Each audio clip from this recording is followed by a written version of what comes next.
सत्संग जी, प्यार से कहना धान निरंकार जी। आज सत्संग में ये जो भाव भरे के कि कैसे संसार में ये एकत्व का भाव रहे, मानवीय गुण हरेक में रहे, एक संसार वाकई ही परिवार है, कोई भेदभाव नहीं है, कोई ऊंचा नीचा नहीं है, एक दिलों से दिलों तक का आदर सत्कार प्यार, एक भाव जो इंसानियत के लक्षण है वो एक साबित करते हैं कि वाकई ही सिर्फ एक इंसान के शरीर में नहीं है मनुष्य, वाकई ही इंसान है, ये इंसानियत है। तो ऐसे ही भावों को भक्तों ने हमेशा से समझाया है कि इस धरा पे आए हैं तो जीवन इस तरह जिए कि वाकई ही वो एक सफल जीवन हो। ये श्वासों ने तो एक दिन खत्म हो जाना है, पर बात वो है कि ये सांस चलते चलते इस जीवन का क्या कर रहे हैं, कैसे एक समय जो मिला है क्या उसका सदुपयोग हो रहा है या दुरुपयोग हो रहा है। ये जो सोच कि क्या हम वाकई ही अंदर बाहर से एक हैं या फिर कोई दिखावा है मन में कि किसी के सामने कुछ और बनना है जिससे हमारा कोई फायदा हो जाए और उनके पीठ पीछे हम अलग ही इंसान हैं, हमारा किरदार ही कुछ और है। तो बात यहाँ अंदर से किरदारों को निखारने की हो रही है। हर कोई चाहे कोई भी सत्संग में जाए, सिर्फ आज की नहीं, हर एक ने यही बात करी कि इस जीवन में अपना असली लक्ष्य ये परमात्मा के साथ अपनी आत्मा का मिलन करवा लो और ये जीते जी ही संभव है। और वो मौका हर समय होता है, आज भी है, जहाँ ये परमात्मा को जाना जा सकता है। और कैसे फिर जीते जी इस संसार में वाकई ही एक भक्ति हर समय की करी जा सकती है। फिर मनों में नफरतें नहीं, नहीं तो इंसान की हालत तो ये भी है, जैसे एक शायर ने बखूबी लिखा है, जुबान पे मिठास है सबकी, दिल में जहर उतारे बैठे हैं। कि एक ऊपर ऊपर से तो मीठा हर कोई बन जाता है, एक अच्छी बातें तो थोड़ी देर के लिए कोई भी कर लेता है, किसी का दिल जीतना, किसी को इम्प्रेस करना, कुछ समय के लिए एक वाहवाही मिल जाए, ऐसा कुछ बोला जा सकता है, एक वो एक्ट एक परफॉर्मेंस की जा सकती है। पर दिल में क्या है कि हम मुंह से तो कह रहे हैं, अक्सर कोई मिलता है तो अचानक से कहीं बाजार में तो बोलते हैं वाह आज तो दिन इतना अच्छा हमारा बीतेगा, इतने दिनों बाद आपके दर्शन हुए हैं, ये दिल बहुत अच्छा महसूस कर रहा है। और वही जैसे ही वो दो बातें करके चल दिए, वहीं अपने साथ कोई और हो तो उसको कह रहे हैं कि हमें जल्दी जाना था और इनके साथ 5 मिनट बर्बाद हो गए, अब तो और जल्दी हमें पहुंचना होगा, ये इन्होंने तो पूरा टाइम ही खराब कर दिया। तो बात वही कि छोटे छोटे देखिए एग्जाम्पल्स हैं जहाँ एक हम अपने अंदर ही अपना अंतर्यामी हर कोई है, ये हम देख सकते हैं कि कहाँ खड़े हैं हम, कि क्या वाक्य ही सिर्फ ये शब्दों तक ही है सीमित बात, या फिर वाक्य ही जीवन में ये सिखलाई उतर गई है, ये गुण उतर गए हैं कि किसी को सिर्फ हम ये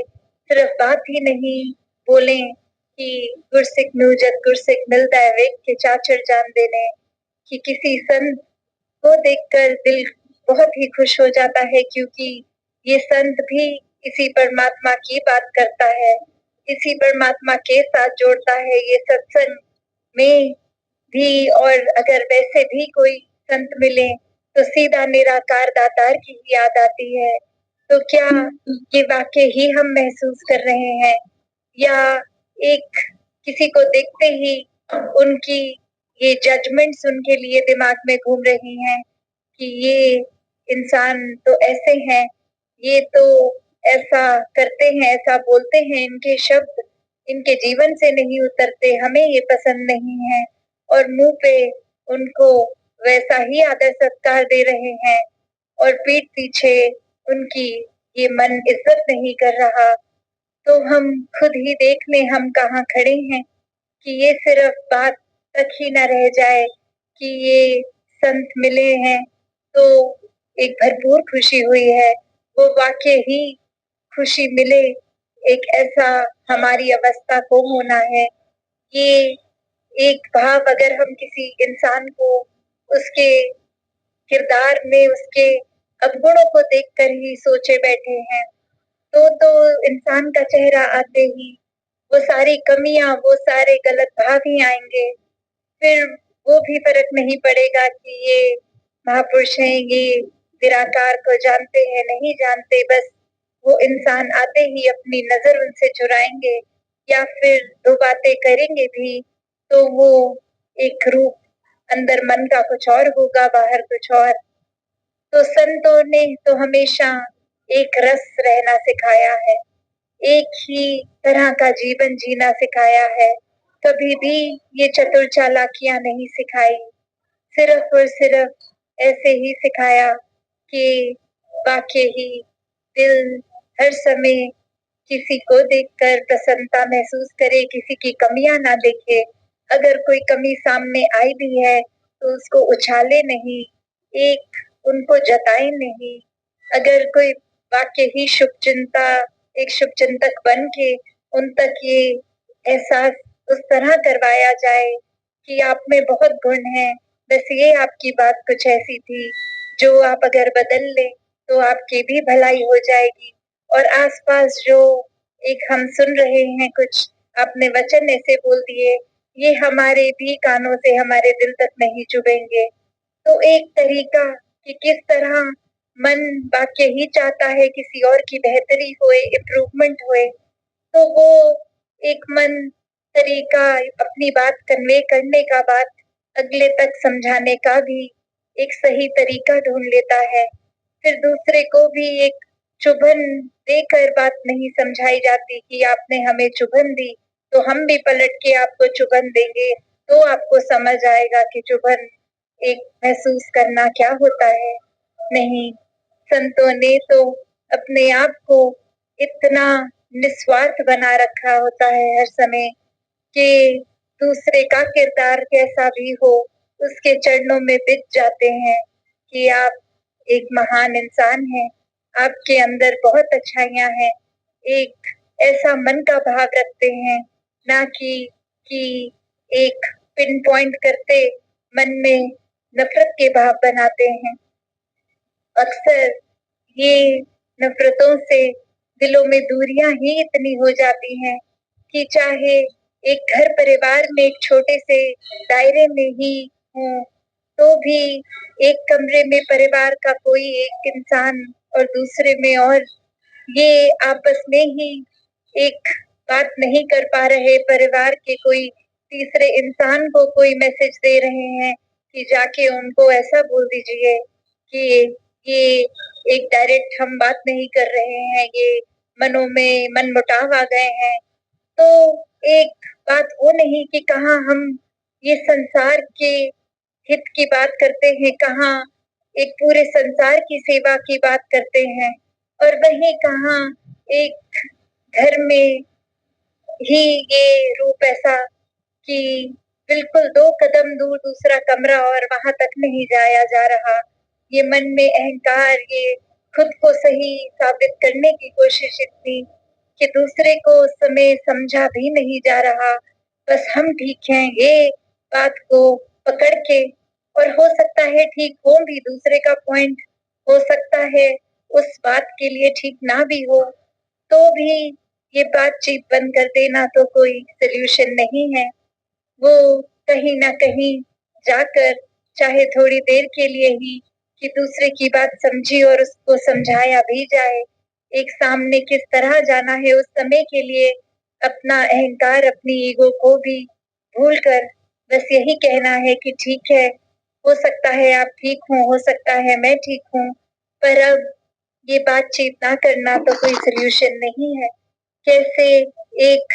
मिडिल पाथ में आए, कोई ऐसी जगह आए जहाँ 2 कदम आप चलें, 2 कदम हम चलें। कैसे संमति जब होती है, ये सत्संग के गुण होते हैं जीवन में, तो गुरसिक तो हर समय एक सोल्यूशन फोकस्ड होता है, प्रॉब्लम फोकस्ड नहीं होता। एक दिक्कतों के ऊपर अपना नजरिया, अपना दृष्टिकोण नहीं बनाते हैं। एक सोल्यूशन, एक किस तरह से ये दिक्कत दूर की जाए, ये निवारण हो, एक फिर से अमन एक महसूस हो, ये चैन, चाहे ये किसी भी दायरे की बात है, घर परिवार दोस्त मित्र संसार, पर ये संतों का तो यही रूप है। संतों का तो बेसिक नेचर ही यही है, स्वभाव ही यही है कि कैसे कोई भी चीज अगर इस तरह नहीं, जो इस मालिक को ये अगर रूप है तो अच्छा नहीं लगे, तो संत हमेशा ही एक अपने आप को उस दिशा में रखते हैं कि चीजों को बस संवारते चला जाना है। जो अक्सर हम उदाहरण इतनी बार पढ़ते हैं, इतनी बार बोलते हैं कि अगर कपड़ा इतना गंदा है तो हम यही जजमेंट बना के बैठे कि ये गंदा कपड़ा है तो इसको धोना ही नहीं है, इसको छूना ही नहीं है, तो वो कपड़ा साफ भी नहीं हो पाएगा। हमेशा कपड़ा गंदा है तो उसके अंदर वो पोटेंशियल भी है साफ होने का, सिर्फ उसमें पानी और साबुन की जरूरत, और वो रूप ही बदल जाता है। इसी तरह ये मनों में भी अगर कुछ ऐसे भाव हैं, तो हम अगर वो इंसान के ऊपर ही कांटा मार दे कि नहीं, इससे तो बात ही नहीं करेंगे, ये ठीक इंसान नहीं है, बात सिर्फ उतनी कि चाहे उस इंसान की कोई आदतें हमें ठीक ना लगे हो, कोई स्वभाव में बात ठीक अगर अच्छी ना लगे, तो उस इंसान तक भी एक उसके सुधार का स्कोप क्योंकि उसमें है, तो अपने आप को उस स्थिति से पीछे नहीं करना है। नहीं तो भक्तों के जीवन में देखें, चाहे इतिहास खोल के देखें कि कितनी कठिनाइयां खुद पे ली, और ये लेने की जरूरत नहीं थी, सिर्फ मन में संसार के लिए ये करुणा का भाव था कि ये परमात्मा हमारे जीवन में आया, हमारी आत्मा एक अब ठंडक में है, बाकी संसार एक बेचैनी में है। इसलिए इस मकसद से हर एक तक भक्त गए अपना सुख आराम छोड़ के, वरना तो वो भी आराम से सोच सकते थे कि हमें क्या जरूरत पड़ी है, हम आराम से तो घर बैठे हैं, नहीं किसी के जीवन में सुख चैन, तो हमें इससे क्या फर्क पड़ता है। नहीं, संत हृदय नवनीत समान, ये मक्खन की तरह दिल संतों का, जैसे मक्खन पे थोड़ी सी भी अगर गर्मी, एक आंच, एक धूप लगती है, वो तुरंत पिघल जाता है,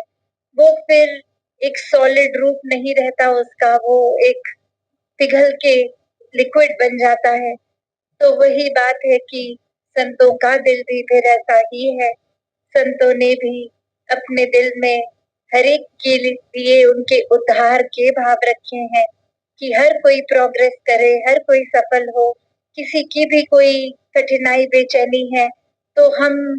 चाहे कोई भी कठिनाई खुद अपने ऊपर ले लें, पर उनको आराम दें। तो बात वही कि संत हमेशा they go out of the way, उसी तरह एक अपने रास्ते से भी अगर दूर जाके वो किसी को आराम पहुंचाने की बात है, तो उससे कोई संत कभी नहीं झिझकता। और यहाँ हम अपने अंदर झांके, अपने मनों में ये बात को देख लें कि किसी के लिए कहीं दूर जाना तो क्या, कोई मेरे रास्ते में भी अगर हो तो मैं उसके लिए क्या ही करता हूँ, क्या नहीं। जो आराम से चीजें मेरे लिए की जा ही सकती हैं, the things that are very doable for me, क्या मैं वो कर रहा हूँ कि नहीं। ठीक है, कोई बहुत पहाड़ तोड़ने की एक इतनी दुर्गम एक स्थिति को नहीं कह रहे करने को, पर क्या किसी को अगर मैं देख रहा हूँ कि रास्ते में कोई केले का छिलका है जो मैंने तो देख लिया और मैं साइड होके चला गया, क्या मैं उसको उठा के कचरे में तो डाल रहा हूँ कि अगर किसी की नजर ना पड़े, तो वो फिसल के गिर सकते हैं, उनको चोट लग सकती है। क्या ऐसी छोटी-छोटी चीज़ें हम जो आराम से कर सकते हैं, वो क्या मन के भाव हैं कि नहीं? या फिर कि नहीं हमें जल्दी है, हमने देख लिया तो ये खुद ही अज़्यूम कर लिया, सोच लिया कि हर कोई अब इसको देख ही लेगा। नहीं, एक संतों ने तो एक मार्ग उनका चाहे कितना भी कांटों से भरा है, वो कांटे चुनते हैं ताकि पीछे अगर कोई आए तो उनको वो कांटों की चुभन ना हो। तो बात यही कि ये कोई एक फिजिकल कांटे की बात ही नहीं, सिर्फ ये मनो की बात है कि किस तरह अगर हम अक्सर खुद भी उस पोजीशन में होते हैं कि दो व्यक्ति अगर बात कर रहे हैं और कमरे में हम वो तीसरे इंसान हैं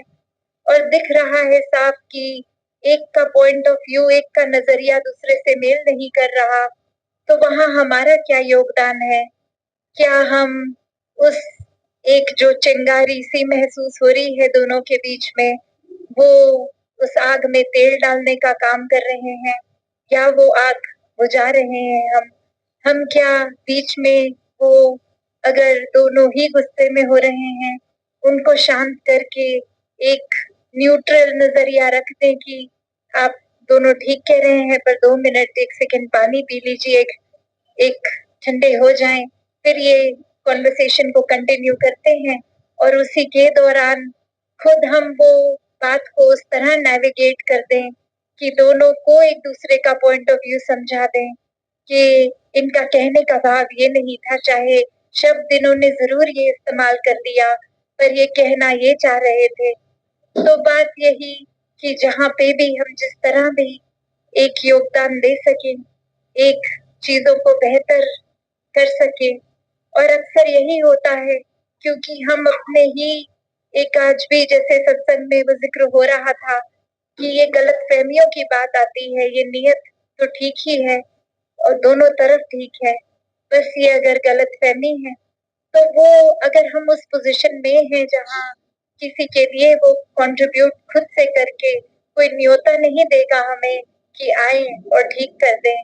वो उतनी चेतनता हमें कि हमारी नजर के सामने कुछ हो रहा है तो हम क्या आंख बंद करके ये होने दे तो ठीक रहेगा या कोई एक्शन ले इस समय वो ठीक रहेगा। तो बात वही कि भक्त ये संत बहुत चेतन होते हैं, किस समय क्या करना है, क्या जरूरत है, वो नीड ऑफ द आवर क्या है, उसको हमेशा करते हैं और सही चीज करते हैं। ऐसी ही चेतनता ब्रह्म ज्ञान के साथ हम सब में भी है। तो हम क्या भक्तों वाला जीवन जी रहे हैं या नहीं, एक जीवन को सिर्फ व्यर्थ कर रहे हैं या नहीं, सिर्फ क्या मौके ही ढूंढ रहे हैं कि कभी कोई बड़ी चीज, कोई बड़ा एक मौका मिलेगा तो ऐसा कुछ करेंगे जहां 100 लोग दिख रहे हों, एकदम से हम हीरो बन जाएंगे, या फिर ऐसे भी सेवादार बन के कि कोई देख रहा है नहीं देख रहा उससे फर्क नहीं पड़ रहा, चीज अगर ठीक नहीं तो उसका हमारा कंट्रीब्यूशन, हमारा क्या उस समय का करना किस तरह योगदान दे सकता है, वो चुपचाप भी सेवा की जा सकती है। तो बात यही कि ये चेतनता, और चाहे वो सेवा के मैदान में चेतनता की बात है या वो सेवा जो 24 घंटे एक हम संसारिक रूप में एक जीवन को जीते जी कर रहे हैं, उसमें भी वो अलर्टनेस, वो चेतनता, वो विवेक बुद्धि कि कैसे जब हम सत्संग में नहीं हैं और कहीं भी हैं, कुछ भी कर रहे हैं, तो वहां पे भी वो एक चेतनता ही रहे, क्योंकि भक्त तो हर समय के लिए चेतन है, सिर्फ इसलिए नहीं कि एक संगत में आए हैं तो चेतनता से ये सत्संग का डेकोरम मेंटेन किया जाए, पर जब अपने घरों में भी पहुंच जाएंगे तो भी ये सेवा तो खत्म नहीं हुई, वहां भी परिवार की सेवा है। जब दफ्तरों में, स्कूल कॉलेजों में जाएंगे वहां भी तो वो सेवा रूप ही है, अपने साथ वालों के प्रति, अपने से बड़ों के प्रति, छोटों के प्रति। तो हर एक के लिए ये मन में सेवा भाव हो, ये भेदभाव ना हो, ये एक मन में सही गलत का एक कोई लाइन ना बनाई जाए। हर एक के सुधार के लिए ही जो भी अपना कर्म हम कर सके उसकी ओर चलते जाए। सत्संगत जी प्यार से कहना, धन